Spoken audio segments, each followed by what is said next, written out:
the passion of all Nigerians. I'm one of them. Let's talk about the events that took place on Tuesday when thousands of protesters took to the streets of the Federal Capital Territory, Abuja, to condemn the absence of Mr. President.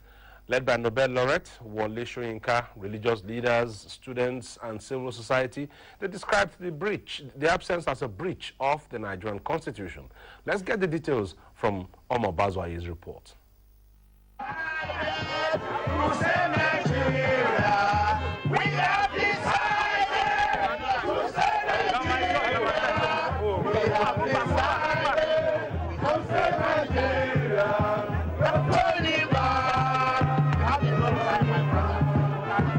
The protesters chanting solidarity songs with tail-bearing placards.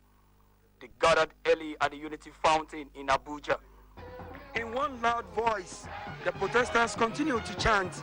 One thing they say is on their mind is to save Nigeria. Enough is enough, they say, demanding the whereabouts of President Umaru Musa Yar'Adua. How can you have a president? The 7th week running. You cannot locate him in any part of the world.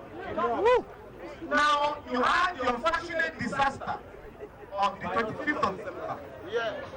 Up to now, the president of Nigeria has not uttered a single word.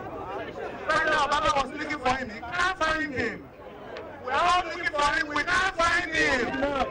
Can you find the president? The president has been away on medical grounds since November, and his absence has caused some anxieties. Government has kept tight lips about the health of the president, giving room for speculations and even rumors that the president is dead. Yar'Adua broke the silence in an interview on BBC. At the moment, I'm undergoing treatment, and I'm getting better from the treatment I'm getting. But his voice is not sufficient to calm frayed nerves back home. They want to see him and confront him with the questions of credible electoral reform and allegations of massive corruption in the land. Should not go to elections under the old electoral laws. It is totally unacceptable. It's a means of perpetuating what is already an illegitimate and corrupt governance. These anomalies have got to be tackled. When you're ready, let us move.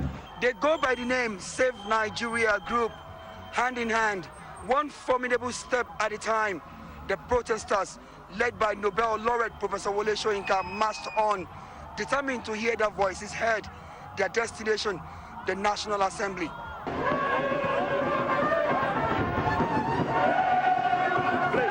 There is huge presence of security at the National Assembly. The agitation continues, and the protesters continue to chant songs that Nigerian government hate to hear. The time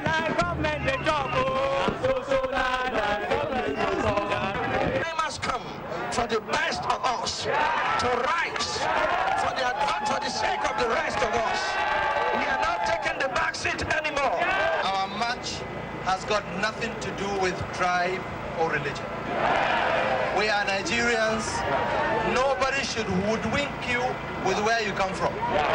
We are not ruled rightly. We are ruled by liars who keep lying and lying.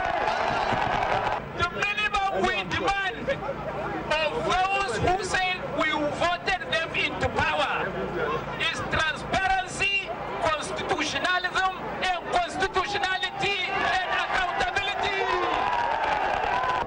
Speaker of the House of Representatives, Dimeji Bankole, was the unwanted guest at the rally. The protesters won't hear him speak. The protesters left, satisfied that they had spoken their mind. Elsewhere in the city, another group gathered in the name of the National Alliance of Democracy Defenders to canvass support for President Umaru Musa Yar'Adua and his administration.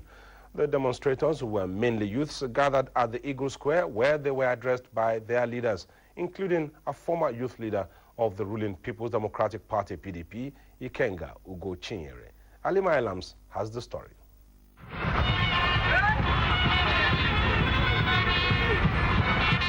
The pro-Yar'Adua protest organized to mobilize support for the ailing President Umaru Musa Yar'Adua's administration. The rally moved from Eagle Square to the National Assembly to seek the legislators' support. Today we want to show solidarity with our desire to see that democracy is sustained in the country. Today our dear President spoke to Nigerians on BBC English service to tell us that he is covering well. But we are surprised that some politicians in a desperate bid to realize a dwindling political ambitions want to capitalize on the health issue to destabilize the nation. The pro-Yar'Adua protesters would rather Nigerians pray for the president's quick recovery instead of the resignation the opposition wants. These are just some disgruntled Nigerians that want to use the issue of health to destabilize the nation, as if them on their own will not one day be sick. This same man should be given a chance. Let us give him time. Let's see what God will do to his life. He has done a lot. We should sympathize with the situation where we find ourselves, and then let's pray for him.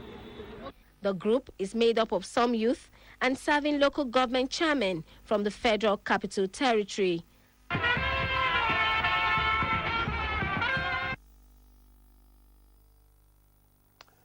Still on the president's health, the Nigerian Senate engaged in a heated debate, and most senators expressed their anger over the lack of credible information on the health status of the #1 citizen since he left Nigeria on the 23rd of November 2009. And the Senate resolved at the end of the day to summon the Secretary to the government of the Federation, Yahya Ahmed, to furnish it with relevant information.